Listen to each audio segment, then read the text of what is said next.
Friends, welcome. The What's Right Show is on, brought to you by Sam & Ash Injury Law. Sam Mirejovsky here. Yes, happy Tuesday. Well, a little disconcerting here. The two wars. A tale of two wars. You might ask, how many wars are there, Sam? Well, good question. I'll tell you here in a minute. Sam at what'srightshow.com is my email, at what'srightsam on X, where you can find my occasional pithy commentary in short form format. Follow me there for up-to-the-minute updates. So the two wars going on right now, obviously, we're in a war with Iran. And whatever you think of it, it's a real war, and it's got objectives, and I hope we meet them quickly. Now, the other war happening concurrently, and one might say as a proximate result of the war in Iran, is a growing war between conservative influencers, yes, podcasters, media figures, and the like, at each other's throats. Now, I would take a minute here and step back from this, because I recognize, most people, by the way, that listen to one show, statistically, listen to about three. Right? Typically, if you're a consumer of a program, you may listen to this show, you may listen to one or two others that you like, and you may be hearing completely different things from different people. Now, first off, just as a general observation, our side, because we are thinkers, and because I think, generally speaking, conservatives are in a pursuit of truth, of absolute truth, there's profound disagreement. It's easy to agree. The left agrees a lot. They fall in line a lot because, of course, leftism doesn't require thought. It requires feelings. That's all it takes. You just need to feel. And as long as you feel good about it, everybody can be in agreement. Everybody's feeling great. And thought process goes out the window, and you're just you're able to be very monolithic in belief. So that's just a foundational thing. But stepping back from this a little bit further, I saw Cernovich say that a generational coalition was squandered here. I think he was referencing, obviously, the fallout between Megyn Kelly and Mark Levin, and Tucker's in the mix, and we got Candace Owens, and just got this now cacophony of craziness and of mudslinging. It's all, some of it devolved into quite lowbrow stuff, if I've got to be honest. And no, I'm not here to moralize about it. I'm just telling you what's going on.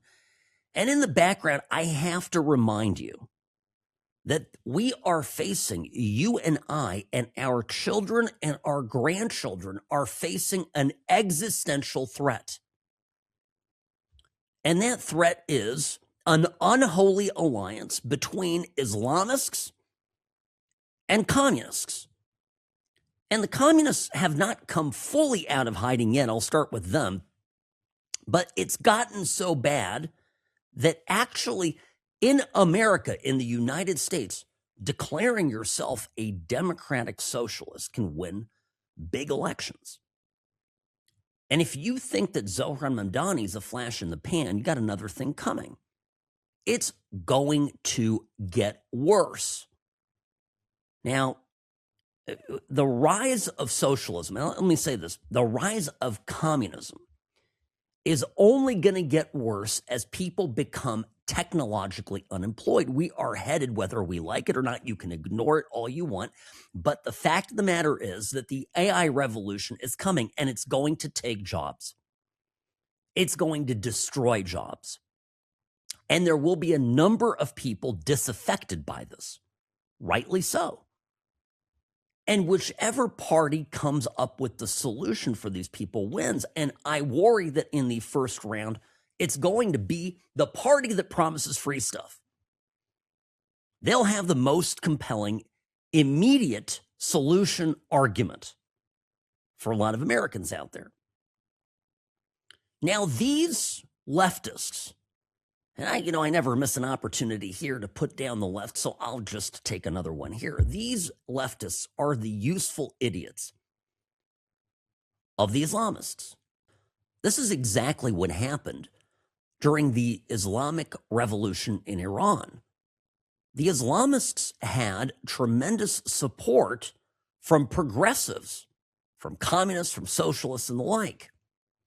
And then when the Islamists came to power, these progressives were all rounded up and shot. They were murdered.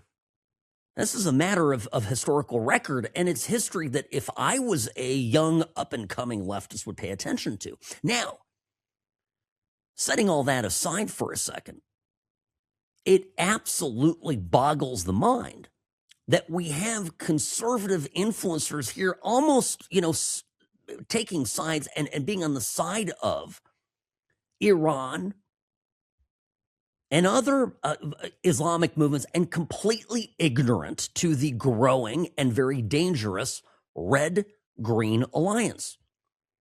Now, a hot minute ago, the red-green alliance meant, of course, the communists getting together with the Green Party, right? With the environmental freakos.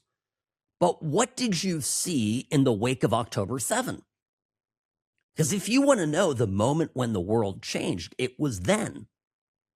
All of a sudden, it was all laid bare. Who in America broadly supported the Palestinians? Who supported Hamas? Who was out there loudly proclaiming death to Israel, death to Jews from the river to the sea? Well, beyond, Islamists, it was who? It was the left. And the answer, right? The answer to that, I'm asking this as a question, as a rhetorical question. I guess the answer to that by our side is to go, yeah, you know what? Israel, we really need to separate ourselves from Israel. Israel's the problem here. I really don't, I have no words for what these people are smoking. It's so short-sighted because, again, we have in the next 2 years a major shakeup happening in this country. It's going to happen globally, but it certainly is going to affect us here in America. The economy will be upended by technology. And and at the very same precise moment that that's happening, there's this surge of support for socialists, which is why I covered broadly and extensively the rise of Zohar Mamdani in New York, because it's a prototype of what's coming, and it's going to come nationally. Don't write off what's happening in New York. Get ready for the idea of that happening locally. And this is why conservatives right now, people on our side, ought to ditch whatever this silly fight is and unite and band together against this.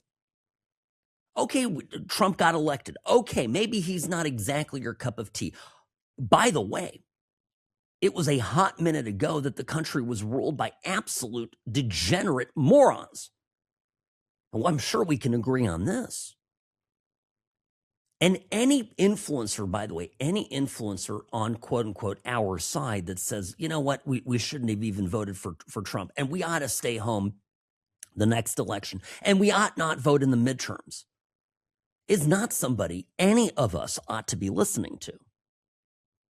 Now is precisely the time to band together, because I'll tell you, for all the faults that Trump has, and certainly for all the faults that, I think that Congress has, what the other side presents, what almost certainly will come to pass if the left wins more elections, is a total destruction of our country as we know it. And I think the thing that bothers me too, and I'll just kind of digress here for a minute on a personal note, because I do this podcast. This is not my day job. Okay, I have work. I'm a very good lawyer. I make a great living, and I love I love that part of my life, and I'm never giving it up. And then of course I also do this program, and I take a couple hours out of my day to do this, and I love it as well.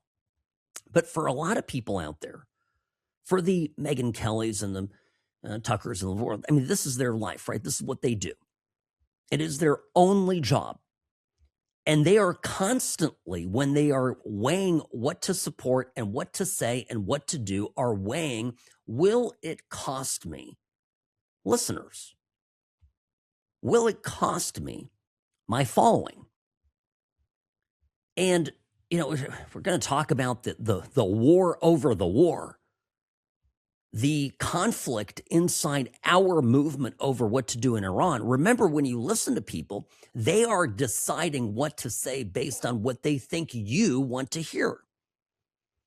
And the risk reward for the big, established pundits, Venezuela, there's no risk. It was get in, get out, boom, boom, done, over. We didn't even know until after it happened.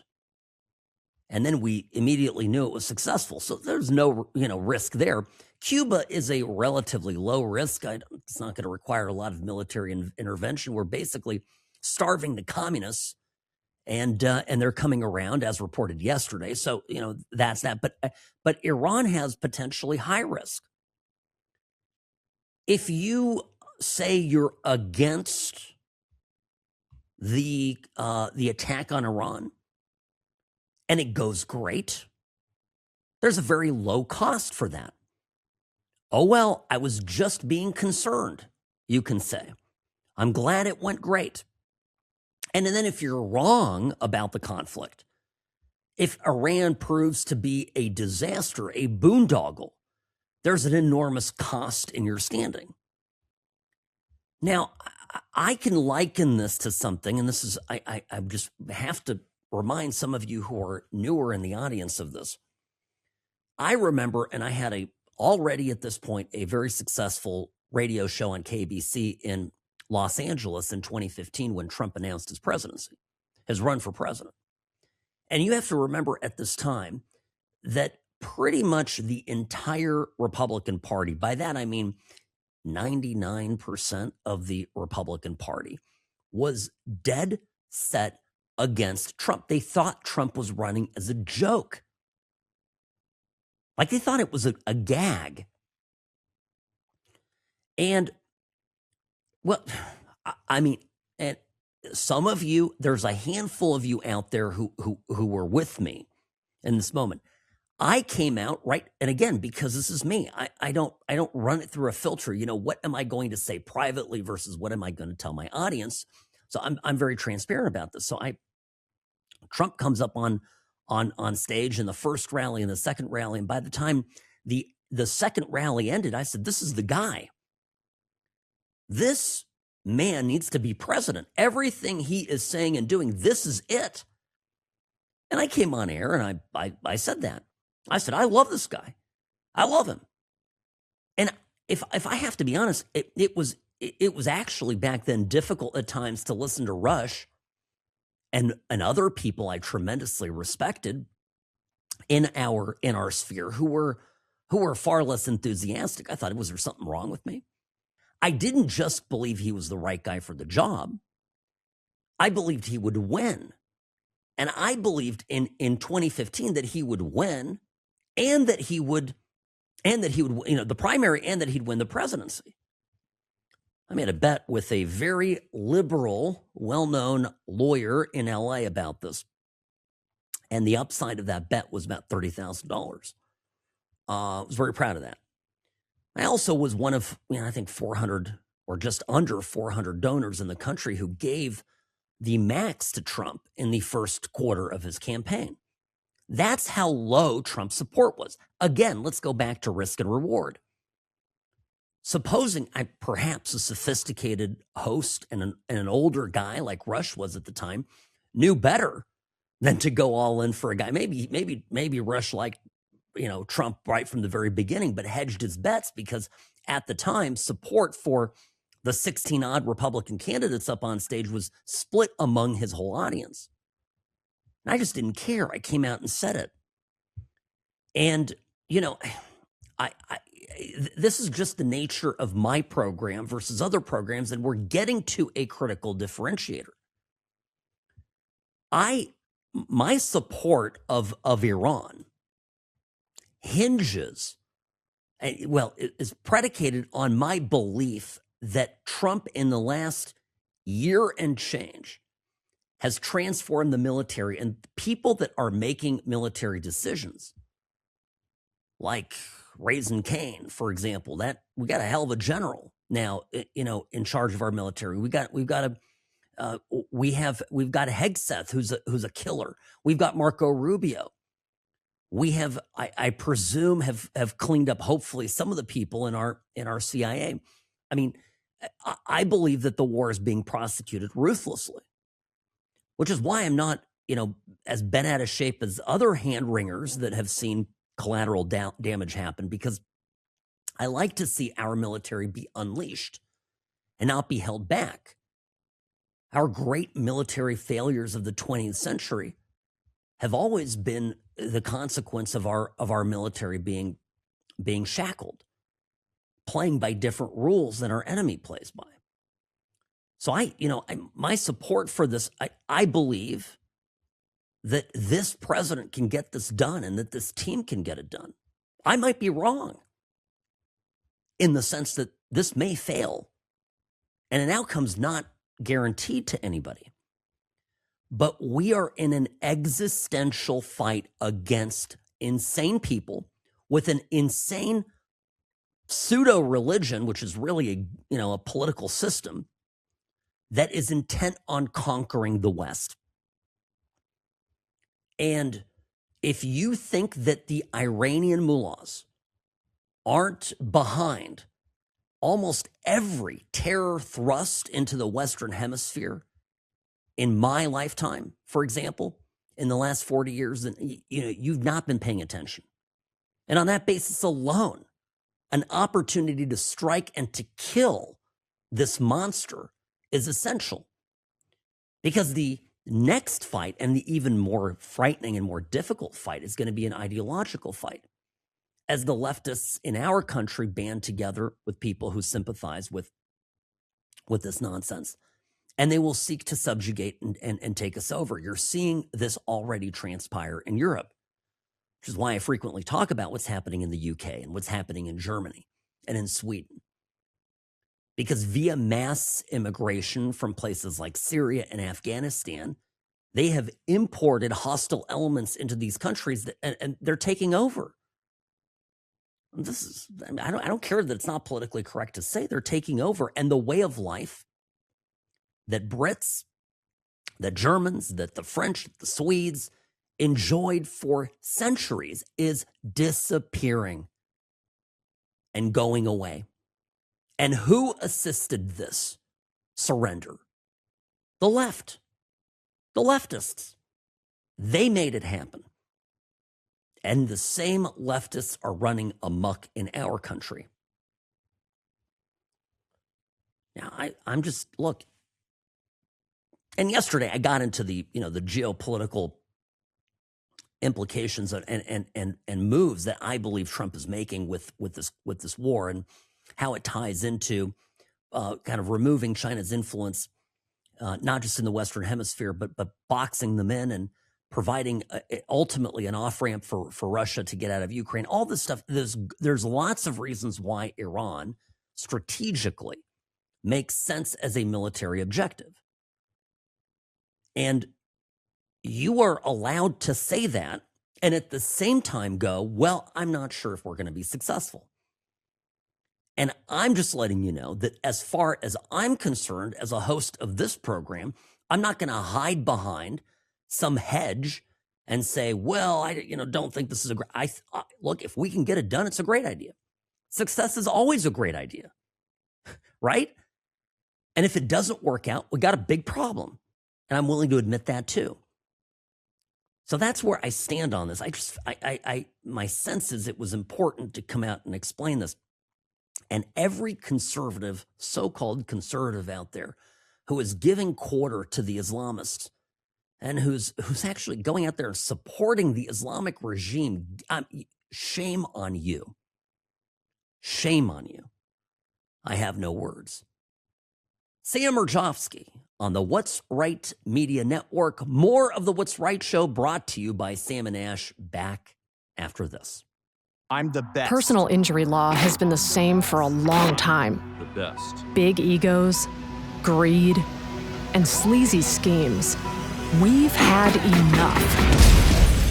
Welcome to Sam and Ash, the new standard for personal injury law, where things are done the right way, because you deserve a team that delivers real support and results. When you have both, your whole world can change. Sam and Ash Injury Law, because you deserve what's right. Nevada's favorite recovering Californian behind the What's Right microphone. Greetings, friends. Read this story today and thought of you. Some guy apparently fired his lawyer, used ChatGPT. ChatGPT made up a bunch of stuff, and the court ended up fining him about $300,000 because it drove up the cost for the other side, and all of that is then collectible. Big problem. This stuff, of course, happening at scale across the country as people think they can just get by using AI without hiring a real law firm to represent them. Not a good idea. Don't do that. Don't DIY your case, no matter what it is. And in a personal injury claim, it's important to hire the right firm. Sam and Ash Injury Law. That's my firm.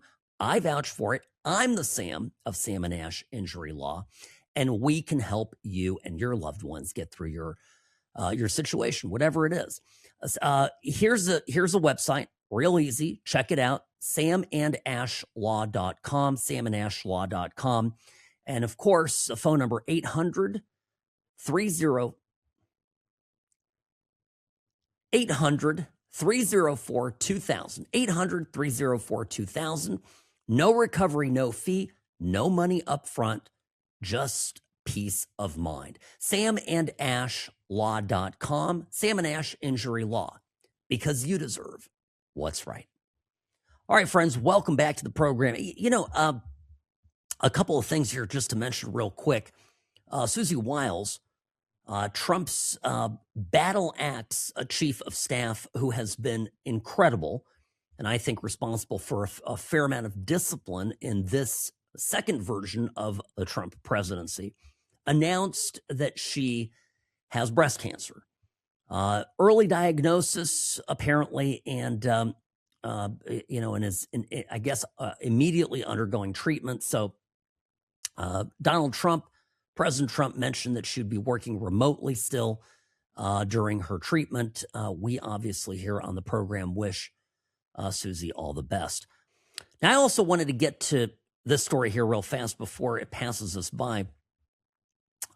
Story from last week. There was a Democrat that won the mayor's race in Boca Raton, Florida. Have you been to Boca?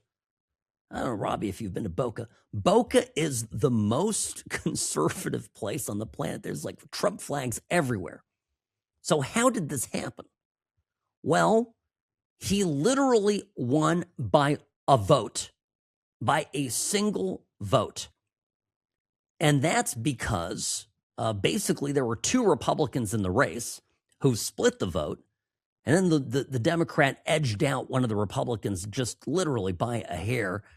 So anyway, just a crazy story. Now, I want to talk about just giving you examples here about these pundits, these MAGA pundits, and the kind of stuff that they are saying out there. Let me give you an idea. And listen, I'm not going to name the names here, but these are all prominent names that you're familiar with.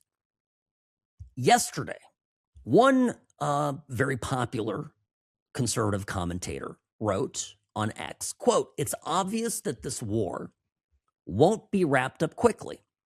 There was no government in waiting. Iran had a few tricks up its sleeve that weren't accounted for. China will now decide the terms. We are losing aura rapidly." Huh? What? I don't even... China is literally has gotten screwed every step of the way. The Chinese are having to struggle to find oil to fuel their economy right now. We've cut two, not just one, but two of China's major suppliers of oil. First Venezuela, and now Iran. I mean, this is, I don't even understand where he gets this stuff. Anyway, then another commentator last week talking about Lindsey Graham. When did Lindsey Graham become our president? In the past 24 hours, he's threatened Lebanon, Cuba, the Saudis, the wider Arab region, and now even Spain. And the same day, this person wrote, "Attention, South Carolinians, without a doubt about the war in Iran, your U.S. senator says explicitly, I'm not with you, I'm with Israel." Now, folks, let me just tell you something quickly here about Lindsey Graham. I am not the biggest fan of Lindsey Graham, but you must know that Lindsey Graham has worked over the past years tirelessly on the Abraham Accords. And the peace, well, I'll say this, the unity that you see in the Middle East, the coalition, it's not just Israel. What's so revolutionary about this is that the Emirates, Lebanon even, okay, Jordan, Egypt, okay, every power in the Middle East is unified with Israel against Iran. This is incredible stuff. And Lindsey Graham is one of the people who shuttled behind the scenes on behalf of Trump in Trump's first term already. And actually, even behind the scenes when Biden was president, trying to hold the thing together. I mean, far be it for me to come on here and defend Senator Lindsey Grahamnesty, but geez Louise, I mean, this is slop. He's with Israel. This is so dumb. Here's a former congresswoman. I'll let you figure out who she is. This is on the 8th of March. Quote, "By the way, a bunch of psycho Republicans want to not only draft your sons, but your daughters too." 5 exclamation points. "Send Lindsey Graham, Mark Levin, and Laura Loomer, all the murderous, bloodthirsty maniacs that support this America Last War." It's banana stuff. Okay, America's Last War. All right.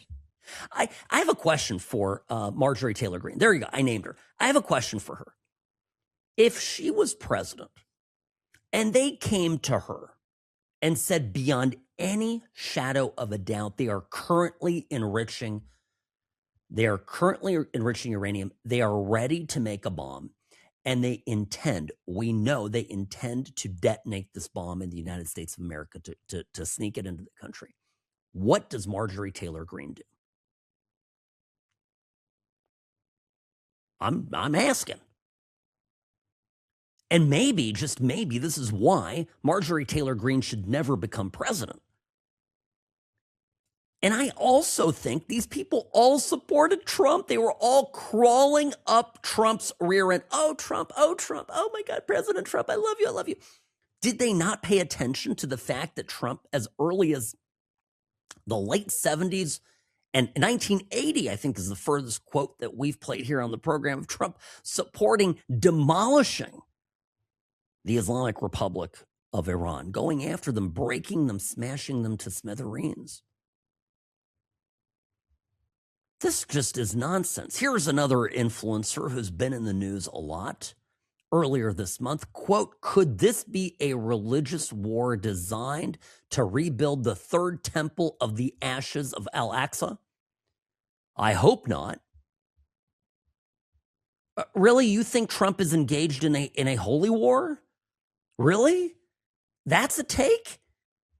Okay.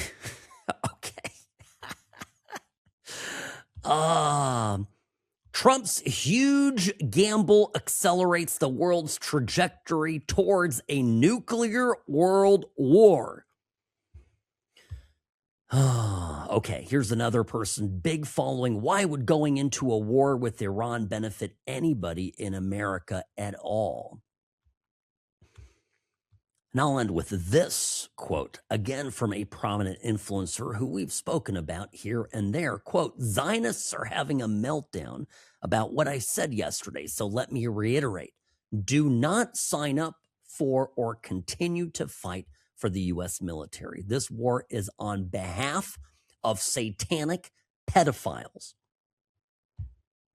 Find the legal means to exit the military. Do not fight for child rapists. Come home. Folks, there just isn't enough lithium available on the marketplace to fix this. And a number of people are getting sucked into it.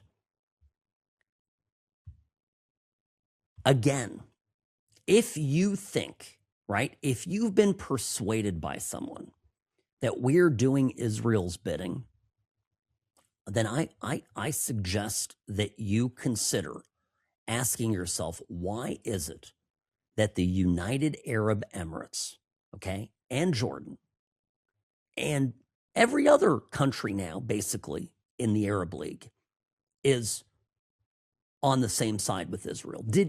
Are the Jews so manipulative that they managed to win over the Saudis? They're historically some of their sworn enemies, that the Jews managed to manipulate them through whatever satanic rituals is being referenced here, okay? Manipulate the entire Arab world and get them to view, to be hypnotized into hating Iran. And then to the more measured, this is bad strategy and whatnot. Did we not, when we talk about Iran having tricks up their sleeves, does not people consider what tricks? Right?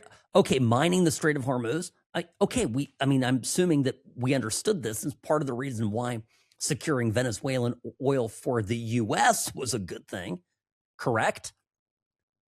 And two, was one of these tricks that Iran had up its sleeve to start bombing,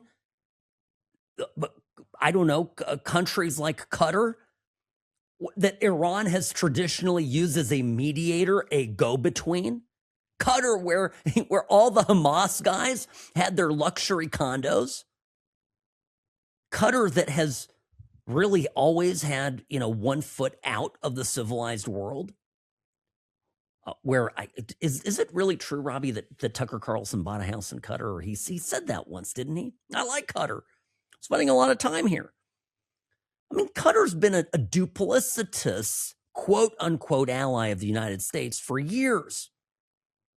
And Iran decided to bomb them. You know why? Because we've cut the head off the serpent. There's nobody leading the country. And they have a doomsday switch that they've pressed. And these now fully autonomous limbs of the dying monster are fighting their own wars. And this is by design, right? This is what they, after Soleimani was taken out, they decided to decentralize the military. And I guess you could call that a trick, but I don't think it really worked for Iran, did it? The foreign minister was still alive, and he has to go like, "Oh, sorry, we're promised not to do that again." And then another missile gets fired off. You can't possibly go. This regime is guys. Oh, and China's coming in to save the day. When literally it was Chinese equipment they all were using. Venezuela, okay, and Iran were all using Chinese equipment, and none of it worked. And it's like something nobody's really talking about. Literally, the Chinese stuff that was sold to them, all the radar, all this, none of it worked. Okay? So I don't know what to tell you. I think right now the anti-Israel stuff sells. And that's it. And it's too bad. Now I'll tell you what I love, and I got to tell you this here, this has become a national story, but it involves somebody I know right here in Las Vegas, and his name is Sheriff Kevin McMahill. And have you heard about this? What's going on? Basically, the sheriff is refusing to release a violent criminal, even though the judge, Erica Mendoza, has kind of fought this. Let me give you this brief background. Well, the original judge, the Justice Court Judge Eric Goodman, ordered the guy released with electronic monitoring. And this guy, the perpetrator here, the criminal, Joshua Sanchez Lopez, he's a repeat offender, had 35 prior criminal arrests, more than 80 total charges. Controlled substances, involuntary manslaughter in 22, firearm possession by a prohibited person in 21, stole a car in 2014. This guy is an absolute raging thug. And no, we don't want him in our community. But the problem is that you've got judges not just here in Las Vegas, but all over the country that are constantly releasing these guys. And it's bad. It's not good. Now, Metro, the sheriff here in Las Vegas, the sheriff's department is the Las Vegas Metropolitan Police Department. So it's a combined sheriff's office plus the city of Las Vegas, the police department here, municipal police. And so we call it Metro. They had a court filing that they put out there that had an unsuccessful prior history with electronic monitoring, okay, multiple parole violation. So basically, McMahill, the sheriff, goes, yeah, we're not releasing him. And it created this showdown, right, between him and the judge. Back in January, he got arrested. The Sanchez Lopez got arrested. Eric Goodman, the judge, set bail at $25,000, ordered him to post bond. If he post bonds, he's to be released with high-level electronic monitoring. The end of January, I guess this guy posted bond, all right, but the Metro, the sheriff, basically refused to enroll him in their electronic monitoring program, which basically made it so this guy can't be released. And then this fight has been going on ever since. And Metro is arguing that Nevada law gives the sheriff independent authority to determine whether someone is suitable for electronic supervision. If they're an unreasonable public safety risk, they can be held back and remain in custody. So why is so? Of course, this is a national news story because across the country, this stuff is happening. And we happen to be lucky enough here in Las Vegas that we've got a chief law enforcement officer who, is pushing his legal ability. Now, I've read the law. There's some dispute over this, I'll be honest. But I hope he wins it. Now he's got the backing of our governor. Joe Lombardo came out yesterday, backed Kevin McMahill and Metro, saying that law enforcement has a duty to speak up and push back when repeat violent offenders are released back onto the streets. And on the 19th, so let's see here, in 2 days, there's going to be a status check on his case. And then there's this, the Supreme Court, there's a petition for habeas corpus that's under review. So this is a big story. It's a developing story. We're gonna follow it here, obviously, on the program. But this is it. Think about this. What the left will give us if we continue to fight amongst ourselves like little children over here on our side. We're going to end up with leftists who will release terrorists into this country and continue releasing violent criminals until there will be no society left. The great American experiment, our country, is still a story being written. And there can be dark chapters ahead, and the whole thing can end poorly as well. Just because we've survived all these years and thrived historically doesn't mean it can continue and that it will continue. So we have to remain vigilant, folks. It's a big deal. And I'll tell you, if your favorite podcaster is telling you, you show those Republicans, you show them a thing or two, don't vote. Or your podcaster goes, oh, it's good. Trump is it's Israel's stooge. This is crap. I'm sorry.